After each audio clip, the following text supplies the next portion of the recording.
All right, we'll do this easy way and just walk up to the camera and turn it on.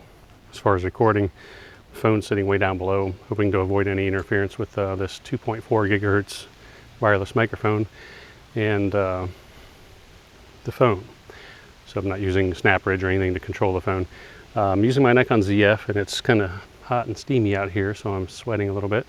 I've got the display flipped around so I can see myself, and I'm only about maybe 6-7 feet from the camera. I'm using the 24-120 f4. That's the Z-mount version, so a native Z-mount lens. And this video is mostly about my experience in Egypt, the trip to Egypt here just recently, middle of June 2024. So it's late June 2024 now. But I do just briefly want to talk about the new lens I got. It's the Nikon Z 28mm. I did buy this little 52mm screw-in lens hood. So there's not a lot to say about this lens. Image quality is very good, optical quality, I mean. And there's plenty of other reviews about it, but it's just a kind of cheaper basic lens. I think I paid $250 for it new, which is one of the cheapest lenses that Nikon makes for the Z-mount. Some people have complained that the Z-mount lenses are a lot more expensive, or the options that you used to have on the F-mount, but I could just say real quickly to wrap this up about the new lens. Any Z-mount lens I've used, even the cheaper ones that are not what you would think would be spectacular or really good image quality, optical quality, they've always been very noticeably better than any of the older equivalent F-mount lenses. So like a 24-120 f4, like the Z-mount version, is so much better than the 24-120 f4, the F-mount version. That's just the large mount that Nikon went with on the the Z cameras, and to me it works really well. So anyway, let's get into the Egypt trip. And this was a organized tour with a company called Explorica. World Strides is, I guess, the parent company. It's kind of like those educational tours where you have EF. I'm not sure what EF stands for, Education First or something like that. But it's mostly for school trips. But I've been on 3 of these now, and I would say it was probably at least half or a little more than half kids. And when I say kids, I mean these are all teenagers up to maybe 1 or 2 years out of school. One of the other trips I went on to Greece was there was almost no real kids on that trip. So anyway, this trip, I'll just go ahead and tell you the cost, and I thought for the price it was a really good price for everything that included, which includes the plane trip, the plane tickets to and from, the airfare to and from Egypt. It included internal flights in Egypt because you had to go from Cairo down to Aswan, and then Aswan back to Cairo, or was it no, somewhere further up on the Luxor, I think is, yeah. We flew down once we were in the country for part of the tour. We flew down from Cairo to Aswan, took a bus, 3-4 hour bus ride down to Abu Simbel, like the southernmost part of the country, and then bus ride back to Aswan, and then we got on a boat. It's kind of like a 3 or 4 story mini cruise ship, if you want to think it that way, but it's riverboat kind of thing. And it seems like the boats, they would kind of go 3 or 4 in a row, kind of travel together. We'll talk more about that here in a little bit. And again, this video is mostly to just tell you the experience, how it worked out. If you're curious about doing something like that, and if you're worried about safety, all that sort of thing, I'll talk about that. A couple internal flights included the cruise, included breakfast and dinner every day. What else did it include? I guess those are the basics. So it was around $4,300 or somewhere in that range, I think. And again, with all the stuff that's included, including all the travel and hotels, worked out really well. So I'll just start in the beginning and tell you kind of how we got into Cairo. Unfortunately, missed a connecting flight in Heathrow, which I really don't want to go through Heathrow anymore if I can. And I would suggest if you have any choice, which you don't if you're going to take one of these organized tours and they book all the flights, you don't have a choice probably. But trust me, avoid Heathrow. We've missed 2 connecting flights through there on 2 different trips like this. And the first time it was a nightmare, missed. So fly into Cairo and got there late because of the, again, missed a connecting flight. You do need a visa, visitor's visa. And again, I'm a U.S. citizen, and I assume this is the case for a lot of countries. There's just a tourist visa. I think it's good for 30 or 60 days. I can't remember exactly how long, but definitely way longer than we needed. That tourist visa in June 2024 is about $25. And what it involves, don't try to buy it online. You're wasting your money and your time because you may end up paying way more than you're supposed to. So you arrive at the airport, and then there's a little desk. There's like 3 or 4 of them, because I guess to handle the tourists. But there's like 3 or 4 like little booths that you go up to, and you fill out this little card that's got your basic information on it, who you are, where you're from, that sort of thing, and where you're going. And you don't have to be super detailed on it if you don't know the hotel, because I think there was a question on there about which hotel are you staying in, which tour agency or whatever. But the tour guide even told us this, they don't care about that, they don't look at it. Without going into a lot of detail about that, I can just say that they weren't real interested in the details. Basically, you fill it out the best you can and fill it out honestly, and then you take it up there to the desk, give them your $25. They just briefly look at it, or not at all, and give you a little sticker you put in your passport, on your passport page. So then we got on a tour bus. It's just a regular sized tour bus that fits like 50 people or so. And here's where the first thing that got interesting that happened. And I don't know if it's for every country, but for us, we're a bus full of Americans, again, quite a few kids involved. And there was one of the tour leaders had their small child, and I'd say she was probably, I don't know, 7 or 8 years old. So there was at least one pretty young child with us. And so we got on the bus after they're doing some checks. It looks like they're doing some kind of security sweep. As we're watching, because we were in the airport looking out the window at the bus, and they do a little sweep, and then we find out there's a police officer on the bus with us, and we find out that the police officer, or a police officer, maybe not the same one every time, is going to be on the bus with us the whole trip, which I thought was interesting. And I don't know, I can't remember if the tour guide explained that fully, if they were just a little paranoid and safety conscious, and again, I don't know if it was specifically for Americans, but I don't recall seeing like other tour groups, and there wasn't a lot of other tour groups anyway. I'll go into that in a minute. But I don't remember seeing the other groups with that type of setup where you have this, he's basically wearing a suit, and under his suit jacket, if you look, and depending on how the jacket opens, you can see he's got like an H&K MP5. It's like I assume that version that he has is fully automatic, but a couple clips, one in the gun, and another one taped to it, turned around backwards, so you can pull it out and put it back in and keep going.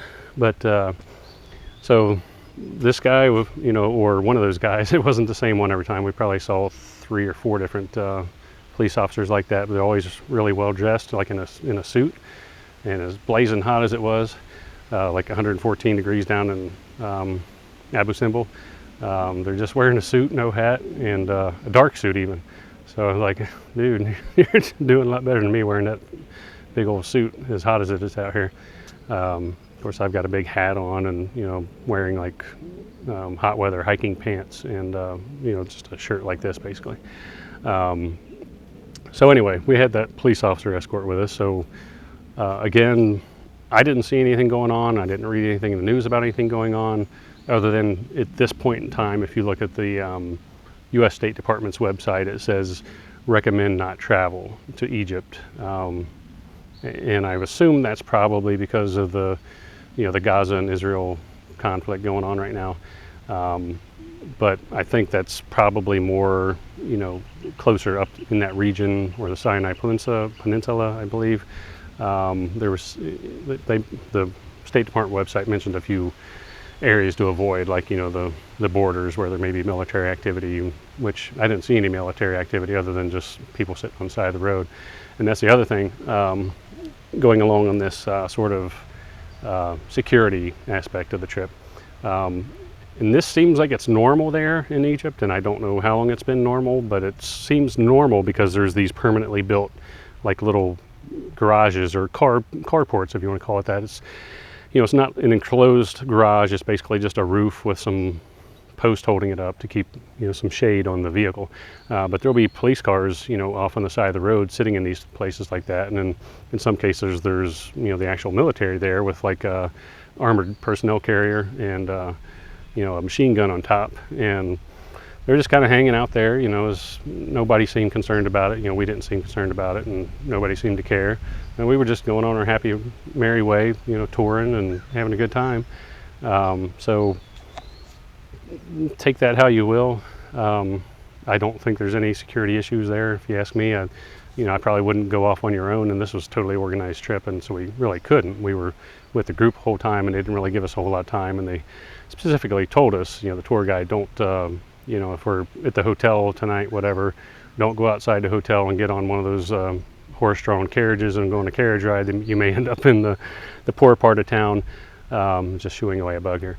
And them wanting a little extra money to get you off the carriage, on the way back, or just as a sympathy thing. That's kind of how he said it. They just may try to get your sympathy, take you to the poor part of town. And I don't know whether that's true or not. That's what he said. But he specifically told us several times, don't go off with anybody. Like, hey, come here, let me show you something. Don't go with anybody. Don't go on those carriage rides on your own. We did have one carriage ride which was organized, which I didn't really want to go on it, but I'll explain that in a minute too.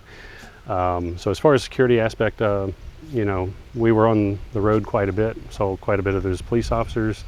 We had our own police escort on the bus with us, and when we'd get off at some of these places, some of these temples, like in Abu Simbel, he would get off the bus and come along with us.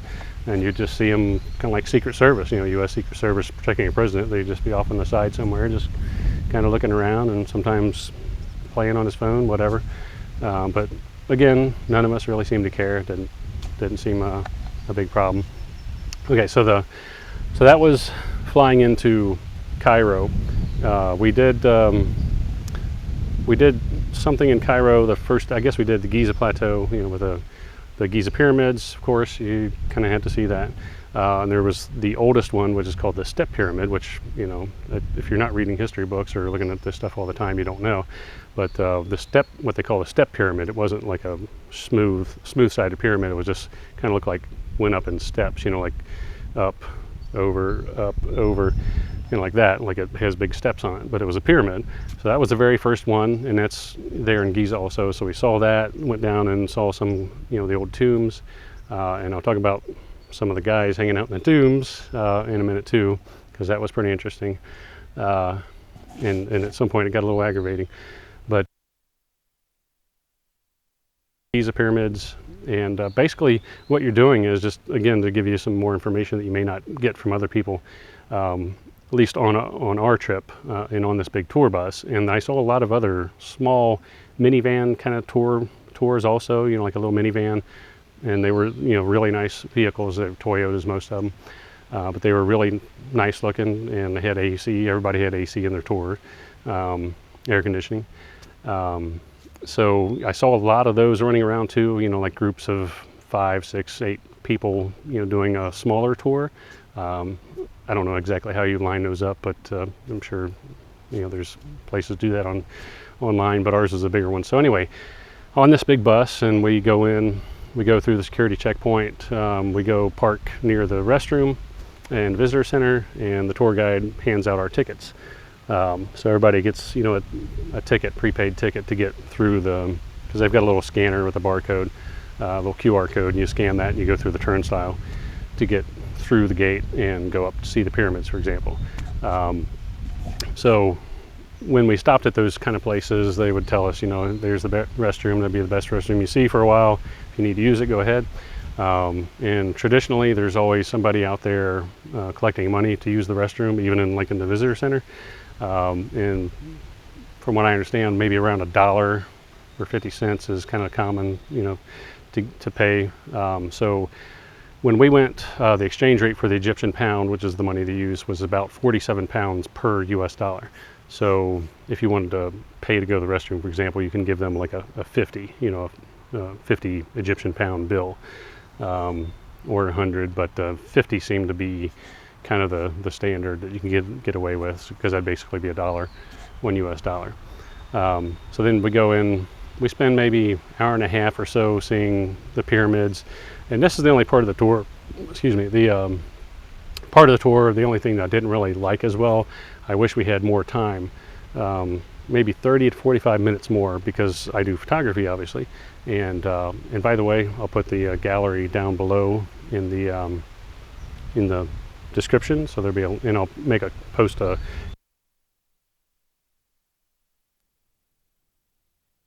link to go see the photos. So anyway, I would have liked to have more time at each location, but I don't know. I guess I understand. There's a lot of people with us, maybe 40 total. It's not a whole lot, but you know how people are. They kind of straggle along, and like, got to make sure you get everybody organized and everybody met back up at the right time. And it was super hot up in the Cairo region. The whole time we were there, it was around 105 degrees, and down in Aswan and Luxor and Abu Simbel, it was around 114 degrees Fahrenheit. And of course, hardly any humidity, so really dry place. But it was really hot down in the southern part in Aswan and further south in Luxor. When I was in Egypt, when we came back to Cairo, I was like, oh man, this feels a lot better, even though it was like 104 degrees. Okay, so that's about amount of time we had to do photos and look around. And again, I would have liked to have a little bit more time, but still, you're seeing a lot. And if you just kind of not pay too much attention to the tour guide, but sort of hang out in the general area where they are, you can kind of roam around a little bit and take photos like I did. And that's the thing, I don't like to do that too much. That's why I would have had more time, because I don't like to it just seems maybe a little disrespectful to the tour guide, wandering off and not listening to them. But I really had no other choice. That's how I had to do it, to get as many photos as I could, because that's once in a lifetime trip. I'm never going back there, probably. And I'll just go ahead and talk about the time of year and the heat and the normal tourist season there, because when we were there, I found out that this is, June, July, maybe sometime in August. This is the low season. This is not, a main tourist season for Egypt, and that's because I'm looking at myself in the screen over there, so I probably should stare in the lens anyway. This is kind of not the tourist season for them because it's just so hot. But while it was pretty hot and really hot sometimes, it actually worked out really well for us for access, because like in the Valley of the Kings, when you go in to see the King Tut tomb, and there's not a whole lot in there, by the way, just his body, walls, the hieroglyphics and so on, definitely worth seeing and really, really nice. But if it was during the high season and you had tour guide said it would normally be like what is that bird, 20, 30, 40 minute wait just to get in there. But we walked pretty much right in. There was like 2 or 3 people in front of me. You just show your ticket and go right in. And there you are, looking at King Tut. So it helps out for that. We walked a little further up. That ticket gave us access to 3 tombs, not including King Tut. That was an extra price, like $10, I think. Not a big deal. Pricing for everything was really good, by the way, as long as you're kind of keeping an eye on the exchange rate, make sure somebody's not jacking up the price on you. The prices are really good. So anyway, the ticket for the Valley of the Kings, for example, gave us three tombs. Pick your tomb, go into any 3, but you only get 3, and then pay extra for King Tut if you want. But some of those tombs you go into, it's wild. It's, unless you've watched a lot of videos about this online, on TV and so on, and even then, once you see it in person, it's just kind of hard to grasp what it is and how crazy it is, and like how wild and magnificent it is that all this stuff exists out in this hot desert, in the middle of nowhere. Most of it was not really too far from the river, so you can't really say it's in the middle of nowhere, but it is, a harsh desert. And back then, of course, it's not like you had a big city like Cairo right there.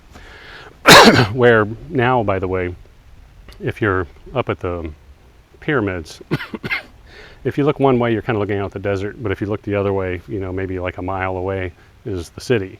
So anyway, the tourist season being low, even though it was really hot, it was a good time to go because there wasn't many people there. I mean, there were people there, and but they tend to kind of come in groups and little waves. The people would come in, we would come in, and then people would kind of disperse, and then you can look around, and you had a lot of good access to everything. I can imagine it would just be like a crazy zoo if it was cooler, much cooler, and a lot of people there, because I can see how going in the low season really helped. But again, it is really hot, and if you're not able to deal with that, you have medically you just can't do it. We did have some people get sick a little bit, nothing bad, some vomiting. I was fine the whole time, but I think maybe it was something they ate. I don't know if it was the heat.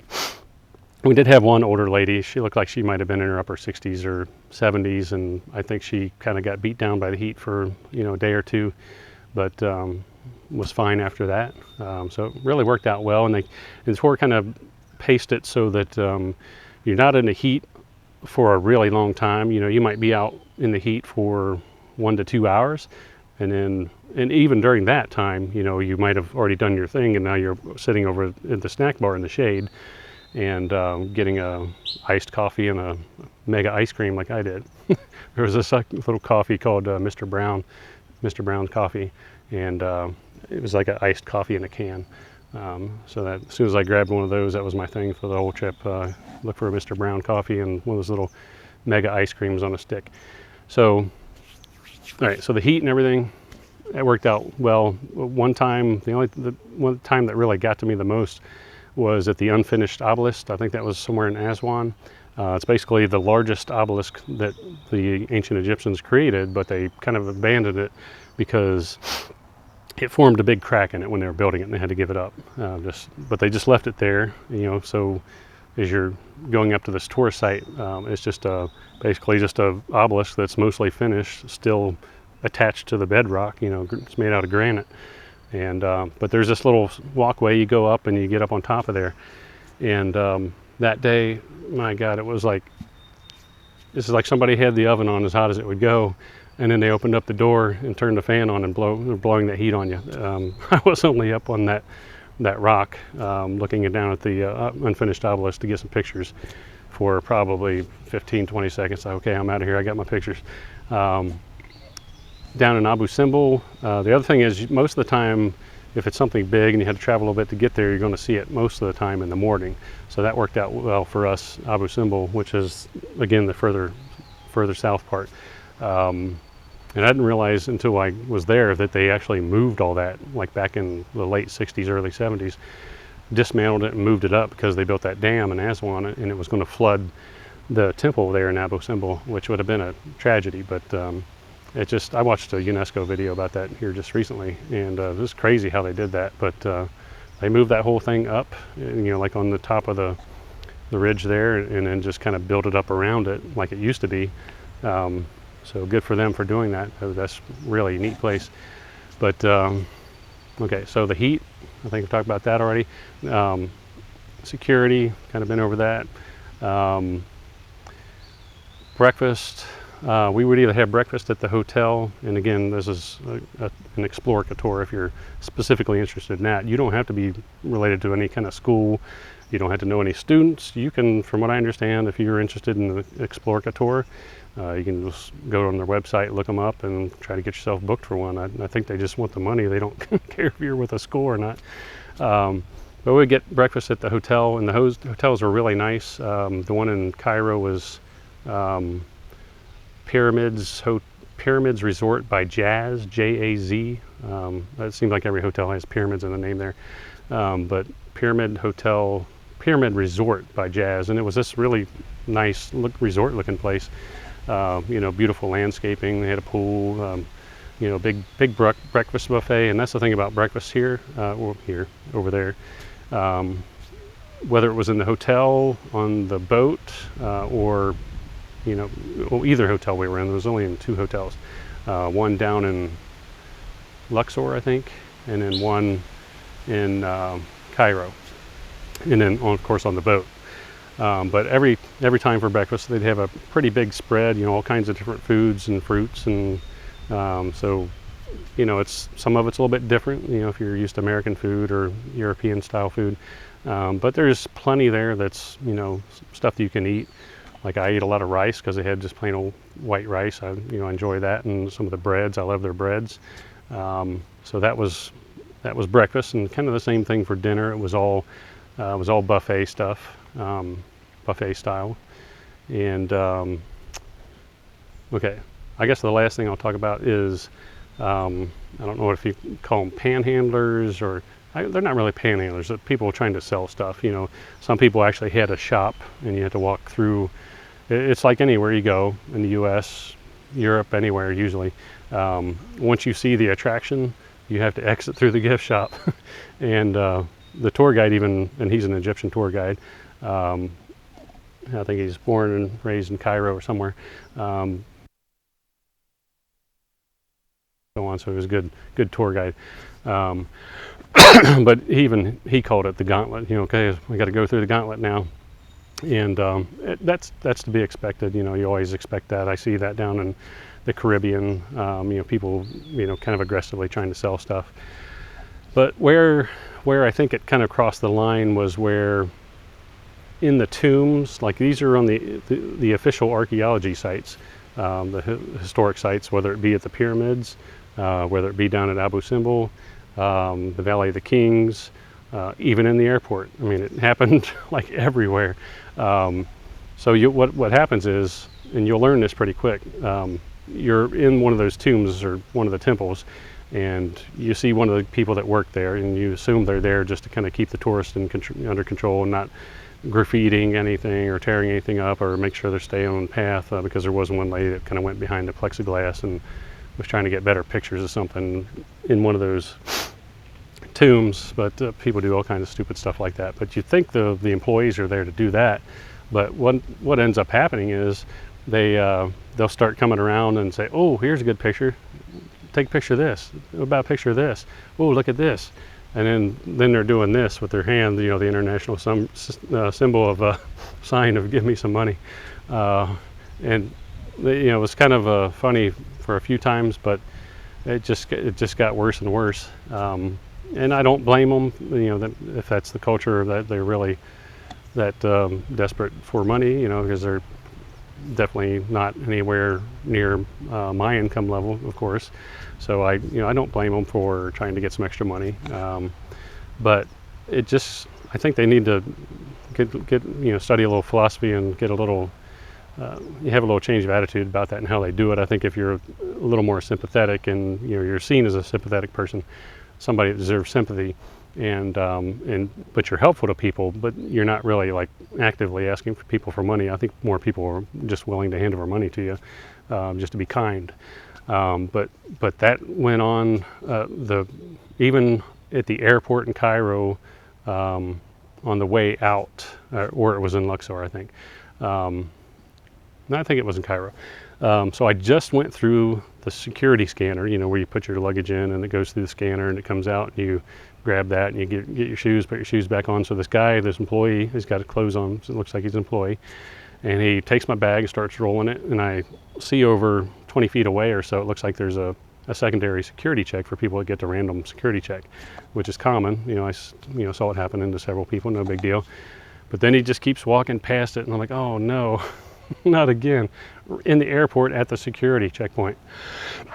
Excuse me. We've got somebody again, asking for money, and he kind of didn't want to give me my bag back. He was a little hesitant to give me my luggage back until I handed over some money to him.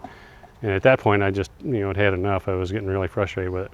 But I'll tell you another story about somebody that's doing it the right way. It was the hotel in Luxor, I think. And there was this really nice gentleman at the hotel. I kind of worked in the bar area where they serve alcohol, and I think they serve alcohol. I don't normally drink, but I guess it looked like a bar. You can get a latte or cappuccino there and stuff. But you know, we ordered just like 2 Pepsis, and so the guy brings over 2 Pepsis, and we give him a $2 tip, and he just instantly, you know, was so grateful and just, oh, it's too much, thank you, it's too much. And just, you could tell, unless he's a really good actor, I don't think he was, he just seemed so genuinely happy to get that. And you know, it kind of broke my heart, really. I almost felt like tearing up, because he was such a nice guy, you know, just seemed like a, you know, such a kind soul. So it was dinner time not long after that, so the whole time I was eating, I kept thinking about this guy, and you know, how grateful he was. And so I just thought, you know, I want to go back and give him a $5 bill.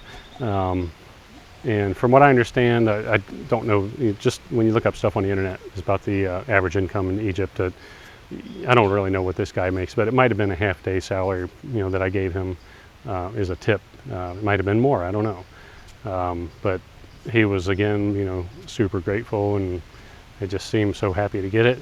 And you know, I was really happy to give it to him. So I think that's the way I think more people should be, and you know, be helpful and be kind and courteous. And a lot of people will just throw money at you just because they're, you know, they're sympathetic and happy, and you know, just grateful to have a good experience, and not, you know, be ask for money all the time. But again, you know, I saw that down in the Caribbean. I've been on several Caribbean cruises, you know, on those islands down there. You'll see people, you know, pretty aggressive with that. They'll try to take whatever they're selling and like put it in your hand, or hang it over your shoulder, or right on your arm, and you know, like, okay, it's yours, you got to buy it. I'm like, no. So it happens everywhere. It's just something to be conscious of if you go. Because you'll see it happen, and you'll catch on pretty quick that that's what's going on. But it is unfortunate that they do that inside the official work areas for the, you know, the archaeological sites, you know, the historic places. Pretty much every one of those. There was only one place that we went where the guy didn't ask for money. He was being really helpful, and I thought, oh no, here we go again. But he showed me places to take pictures, and it's funny because he had this AK-47. He's got it strapped around his arm with a big magazine in it, probably 30-round magazine. And there's another guy with him. They wear these white suits, kind of like a white uniform, and they're just all smiles, and you know, seem to be happy and helping me out. And I just like, well, I don't have any cash with me, and I didn't. I don't normally keep the cash, but he's like, oh no, I don't need no money. And so finally, I did run into another person that just seemed to be happy to see us and show us around, you know, something that they have and they can see every day that I can't see maybe once in my life. I mean, I could go back, but there's so many other things I want to see before I die. I probably won't go back there, but you never know. The other thing that might be a reason to go back, in Cairo, and it'll be it'll be looking out onto the pyramids. There's this absolutely massive museum that they're building there, and it's not quite done yet, but you know, the exterior of the building looks done. I guess they're starting to move things into it, but from what we were told, I mean, they've just got so many artifacts and so many things to display. They've got them scattered all over in different storage places and museums. They just can't display it all. There's nowhere to put it. So a lot of that stuff will be going there. We did go to the main museum in Cairo, where King Tut's, you know, burial mask and all that kind of stuff is. Unfortunately, they don't let you take pictures in there. That was the only place they told us not to take pictures. I don't know why, but unfortunately that's the way it is sometimes. That drives me crazy when American museums and places do that. It's very common here in the U.S. That people, oh, no pictures. Can't take pictures inside the house. Take pictures on the outside of the house, historic house. Can't take pictures on the inside. Well, why can't I take pictures on the inside? You go on the internet and look at the pictures of it. It's stupid. But anyway, no pictures of King Tut stuff. But you can take a picture of his body, and that's the other thing. There was somebody in the tomb there, one of those guys, you know, looking for money. He worked there, but he would get people's phones. Now this is one time I would pay, actually let them do it and pay them. He would take your phone and he would be like right up there over top of King Tut, you know, because the body's still there, taking pictures of it for you, and then you give him a couple dollars or whatever. And there was another area further back in there where they could take your phone. It was like a gate, and there was probably 20 feet more that you couldn't go, but he would go back there and take pictures for you. So I'm definitely willing to pay for that kind of thing. But anyway, that museum, the old main museum in Cairo, I swear it looks like something out of a movie. There's a little bit of dust in the air sometimes, and the light was shining through the windows, and it just had this old movie feel. And it was just like being in a movie. But it was like being in the oven too, because there was no air conditioning in that place. There was places where they had fans, but some of the fans weren't working. It was pretty steamy in there, let's just say that. But they had coffins, you know, the mummies and all that kind of stuff, lined up wall after wall of that stuff. It was just so many of them. It's just unbelievable, the stuff they have. It's fascinating. Let's see, I guess that's about it. So talked about how generally the tour went, how things were organized. We're on a tour bus. The only other thing I would say, we didn't really have a whole lot of free time to go out on our own, and again they kind of told us not to. So at the resort in Cairo, you're kind of out in the suburbs anyway, and there's really not much to see, and it's kind of gated. You know, they've got a gate that moves in and out, and a guard there. So if you're going to go out, I guess you kind of have to maybe show your key to get back in or something. I don't know, but there really wasn't anything to see there. The one in Luxor, you were like right on the street, and I'm pretty sure it was Luxor. Yeah, because isn't that where I can't remember the name of that one. It was on the side of the mountain. There's this big long ramp that goes up to it, and there's like 2 levels, and they found a lot of the kings buried there, I think. I think they had moved their bodies out there later on. Don't quote me on that, but I'm pretty sure that's the place. And it's also the place where they do these hot air balloons in the morning sometimes, and I did see those.